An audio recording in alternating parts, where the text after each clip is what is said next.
بيبدأ الفيلم بدي يكون فاقد الوعي ومغمى عليه، بيحاول يفوق بس بيلاقي نفسه في حمام سباحة مفيهوش ميه وايده متعوره وبتجيب دم، وبيحاول يفتكر ايه اللي حصل بس بيكون تعبان جدا. وفجأة بيلاقي التمساح بيعضه من رجله، بيترعب منه وبيقعد يزعق بس محدش بيسمعه، بيقعد يضرب التمساح برجله علشان يسيبه ويبعد عنه. فعلا بيسيبه التمساح في اخر لحظة قبل ما ياكله، بيحاول دي يهرب من قدامه بسرعة. بيكون كلب دي مربوط بسلسلة فوق حمام السباحة، بيقعد يهوهو على التمساح، فبيرجع التمساح يهجم على دي تاني، بيلاقي دي جردل جنبه وبيقعد يضربه بيه، بيخاف التمساح وبيسيبه وبيبعد عنه. بيكون دي مصدوم وخايف من التمساح، مش عارف يتصرف معاه ازاي لانه لوحده. وبنرجع لورا قبل 6 ايام لما كان حمام السباحه مليان ميه، وكان في تصوير مشاهد لفيلم في حمام السباحه، ودي شغال على حمام السباحه وهو المسؤول عنه، وكان بيساعدهم علشان يخلصوا بدري. ودي بقى كواي مرات دي بتروح لدي في مكان شغله ومعاها الكلب بتاعه، وتقول له في خبر حلو عايز اقول لك عليه. بياخدها وبيدخلوا جوه وبتحضنه، بتفتح العلبه وبتوري له طفل وتقول له يا فرحانه انا شكلي حامل. بيغضب دي وبيقول لها شيلي فكره الحمل دي من دماغي، وبيسيبها وبيروح يحضر لنفسه حقنه الانسولين علشان ياخدها. وبعدها بيخلص التصوير اللي في حمام السباحه، وتاني يوم بيكون دي نايم على العوامه والكلب معاه عشان ينظف حمام السباحه من التصوير بتاع امبارح. بيرمي الكلب بتاعه كوره علشان يروح يجيبه، بيجي صاحبه ينزل السكينه علشان ينشف الميه اللي في حمام السباحه، ودي يعرف ينضف بس بيكون مريح على العوامه ومش في دماغه حاجه. بيلاقي صاحبه الكلب فبياخده ويربطه بالسلسله، وبيسيب له حقنه انسولين على الترابيزه، وبيقول له انت مش عايز حاجه تانية اعملها لك؟ بيقول له ده يطلب لي بيتزا عشان انا جعان. يقول له صاحبه انا طلعت الباسبور ومسافر 3 ايام. وقبل ما بيمشي بيقول له انا شغلت سكينه شفط الميه. بيروح دي في النوم على العوامه، وفجاه بيصحى على صوت الكلب ويبص وبيلاقي الميه خست للنص. بيخاف جدا وبيحاول يعوم بسرعه علشان يطلع من الحمام، بيمسك في فتحات الميه على امل انه يطلع بس المسافه بتكون عاليه. بيحاول انه يطلع بكل قوته بس للاسف ضفره بيتكسر، بيجيب العوامه وبيقف عليها على امل انه يطلع، لكنه مش بيعرف وبيقع من على العوامه، وبيفضل يزعق باعلى صوته على امل ان حد يسمعه ويجي ينقذه. وللاسف محدش بيسمعه لان المكان فاضي ومفيهوش اي حاجه. فجاه التليفون بتاعه بيرن وبيكون عامله على هزاز، ويتحرك التليفون ناحيه دي، ويكون مستني تحتيه علشان يلقفه قبل ما ينزل في الميه، يكون خلاص الامل رجع له. فجاه الكلب بتاعه بيتزحلق ناحيه حمام السباحه وبيكون خلاص هيموت. بيكون دي مش عارف يفكر، وبياخد القرار انه يسيب التليفون وبيروح ينقذ الكلب بتاعه. بياخد العوامه وبيرفع بقى الكلب عشان يبعده عن الخطر، ويبص على التليفون وبيكون فاكر ان هو وقع في الميه، بيتعصب جدا وبيفقد الامل. بس من حزن حظه ان التليفون كان في الشاحن وفاضل متعلق، ويعوم بسرعه عشان يلحق التليفون قبل ما يقع. بيوصل عنده بس للاسف مش بيعرف يطوله لان منسوب الميه قل. بعد محاولات كتير وفي الاخر بينط نطه جامده، بس للاسف بيقع التليفون في الميه. بيحاول يشغل التليفون بس الميه بتكون بوظيه. بيحس دي ان الميه بتقل بسرعه، بيروح دي بسرعه للفتحه بتاعت شفط الميه، بياخد الروب اللي كان لابسه علشان يسد بيه الفتحه. هو بيعملها بيجي بتاع الدليفري ومعاه البيض اللي كان طالبها له صاحبه قبل ما يمشي. بيبص بتاع الدليفري وما بيلاقيش حد موجود، بيتصل عليه وبيقول له انا مش لاقي حد، اعمل ايه دلوقتي؟ بيقول له سيبها عندك اكيد دي بيعمل حاجه وراجع تاني. فبيشوف دي بتاع الدليفري من تحت الميه، فبيحط البيتزا وبيمشي، وبيحاول دي يطلع بسرعه عشان يلحق، بس السلسله بتاعت البنطلون بتشبك في الغطا اللي في الفتحه، وبيطلع بس بيلاقي بتاع الدليفري ماشي، فبيحس بالياس وبينام على العوام. وبتيجي كواي مراته وبتشوفه وبتلاقيه نايم، بتطلع فوق علشان تنط في حمام السباحه، تكون مش واخده بالها من انخفاض منسوب الميه، وهي بتنط الكلب بيعمل صوت، فده بيصحى. فجاه بيشوف مراته وهي بتحاول تنط في حمام السباحه، بيصرخ بقى على صوته علشان يمنعها، بتتزحلق وبتقع على راسها وبتنزل في الميه. فبيروح دي بسرعه علشان يشوف، وبيلاقي الدم مالي المكان ومغمى عليه، فبيشيلها وبيحطها على العوام، وبيلاقي الجرح اللي في دماغها بيجيب دم كتير، بيسيبها وبينزل يجيب الروب بتاعه علشان يوقف النزيف. وبيدخل الليل عليهم بيكون مستوى الميه قل خالص لدرجه ان دي بيكون واقف على رجله، وبيسمع دي صوت الكلب وبيعرف ان في حاجه. فجاه بيشوف التمساح داخل عليه، وبيكون الكلب خايف منه وبيعمل صوت جامد، بيحاول دي يسكت الكلب لكنه مش بيعرف، فبيتزحلق التمساح من المواسير وبيقع في حمام السباحه. فبيترعب دي وبيكون خايف على كواي مراته، وبيجي تاني يوم وبينشف حمام السباحه، بيشوف دي التمساح قدامه، بيبص على كواي وبيلاقي اختبار حمل في جيبه، بيطلعه وبيبص فيه وبيلاقيها حامل. بيخاف عليها اكتر عشان الحمل اللي في بطنها، بيكون مش عارف يعمل معاها ايه، وبيقعد يتكلم معاها على امل ان هي تفوق من الغيبوبه، ويشوف الاصابه اللي في راسها علشان يطمن عليها، ويقعد يدور على اي حاجه علشان يربط بيها الجرح. فبيلاقي بكره لزق جوه بق التمساح، وفي الوقت ده بيكون التمساح نايم وفاتح بقه، فبيحاول دي يقرب منه وخايف، وهو بيحط ايده وبيصحى التمساح، بيترعب دي وفي اخر لحظه بيخطف اللزق من بقه وبيبعد عنه بسرعه قبل ما ياكله، وبيروح لمراته يربط لها الجرح بشريط اللزق ويشدها علشان يبعدها عن التمساح، بيفتح غطا الصرف علشان يهربوا منه، بس للاسف التمساح بيكون اذكى منه وبينزل هو فيه، فبيتعصب جدا والياس بيتملك منه، بيقعد يصرخ ويزعق على امل ان حد يسمعه ويجي ينقذه، بس مفيش فايده. فبيقعد يفكر وبياخد القرار انه ينزل في ماسوره الصرف، بيكون خايف جدا لان التمساح في قلب الماسوره، وهو ماشي بيشوف اضاءه جايه من بعيد، فبيروح عندها وبيلاقي فتحه، فبيحاول يزقها بكل قوته علشان يطلع منها، بس بتكون مربوطه بحديد. في الوقت ده التمساح بيرجع تاني من الماسوره ويقرب من كواي، فبيشوف دي التمساح وهو بيقرب من مراته، بيرجع باقصى سرعه علشان ينقذها منه، وبيمسك ديله في اخر لحظه وبيحدفه بعيد، وبيلاقي خشبه تحت رجله وبياخدها وبيخوفه بيه، بيخاف التمساح منه وبيبعد عنه، ويبص دي وبيلاقي مراته فين، بيروح بسرعه يشوفها ويطمن عليه، وبيقعد يتكلم معاها فبتقول له انا حامل، وبيدخل الليل عليهم وكواي نايم على الكنبه، ودي قاعد حارسها من التمساح، ويبص على الكلب بتاعه بيلاقيه بياكل البيتزا اللي كانت فوق، بيحاول دي يفهم الكلب علشان يحدف له علبه البيتزا، فعلا بيحدفها له، بياخد البيتزا يديها لكواي لانهم بقالهم 3 ايام ما كلوش، وبيجي تالت يوم بيكون الميه اللي معاهم خلص، فبيغمى عليه دي من العطش، وبيفوق بالليل وبيقعد يتكلم مع كواي علشان يطمن عليه، ويقول لها التمساح عمل معاك ايه وانا نايم، بتقول له دي تمساحه مش تمساح، بيشوف البيض بتاعها، بتشتي الدنيا عليهم وبيتغطوا بالعوامه وبيشربوا ميه، وبيجي ربع يوم عليه بيفكر دي انه يعمل للتمساحه فخ علشان ياكلوا البيض بتاعها لانهم جعانين، بيغطي فتحه الصرف بالروب بتاعه، بيعمل ان هو مغمى عليه، بتحاول التمساحه تقرب منه علشان تاكله، بتقع في الفخ اللي دي عامله، وبيقوم بسرعه يقفل عليه، وبيشدوا الكنبه يحطوه على الفتحه علشان ما تطلعش تاني، بيحاول دي يعمل احتكاك بالعصا علشان يولع النور، وفعلا بينجح وبيسلقوا البيض وبياكلوه، وبيقول لي دي لكواي لازم نطلع من هنا باي شكل، بيحطوا الكنبه وبيطلعوا عليه، تطلع كواي على كتف دي، في الاخر مش بيعرفوا يطلعوا لان المسافه عاليه عليهم جدا، بيقعد يتكلم معاها دي ويقول لها لازم تنزلي الطفل اللي في بطنه، بتتعصب عليه كواي وبتضربه بالقلم، وتقول له انا نفسي في الطفل ده، انت عايز تحرمني منه ليه؟ وبعد فتره بيناموا من التعب، بيجي 5 يوم عليهم، وبيشيلوا الكنبه من على الفتحه عشان يطلعوا التمساح وينزلوا هم في ماسوره الصرف، وفعلا التمساحه بتطلع علشان تشوف البيض بتاعها،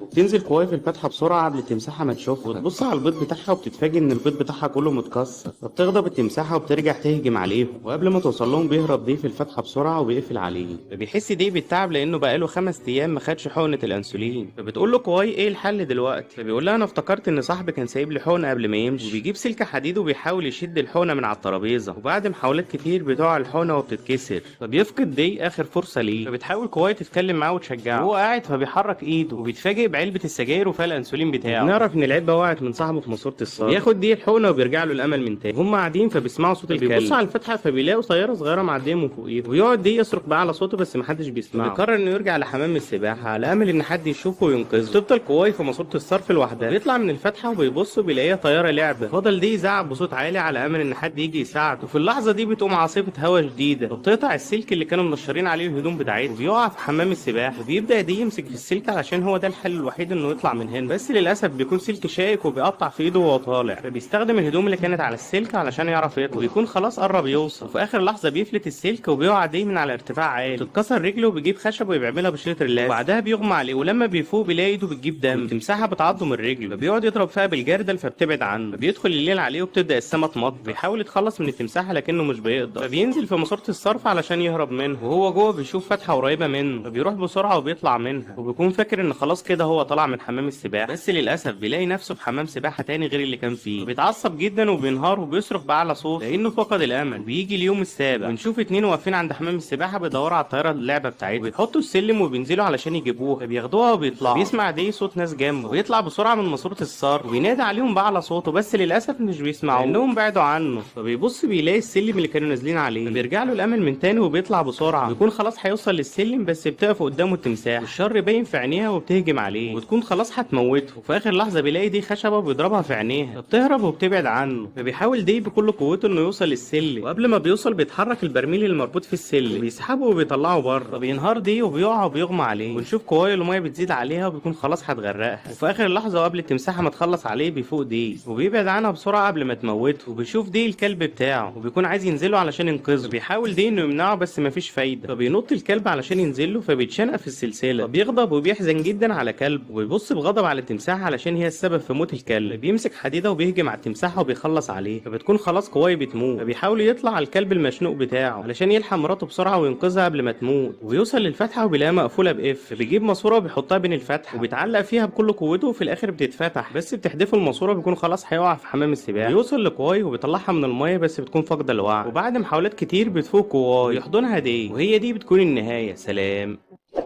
وبيخلص فيلمنا. عجبك الفيديو؟ متنساش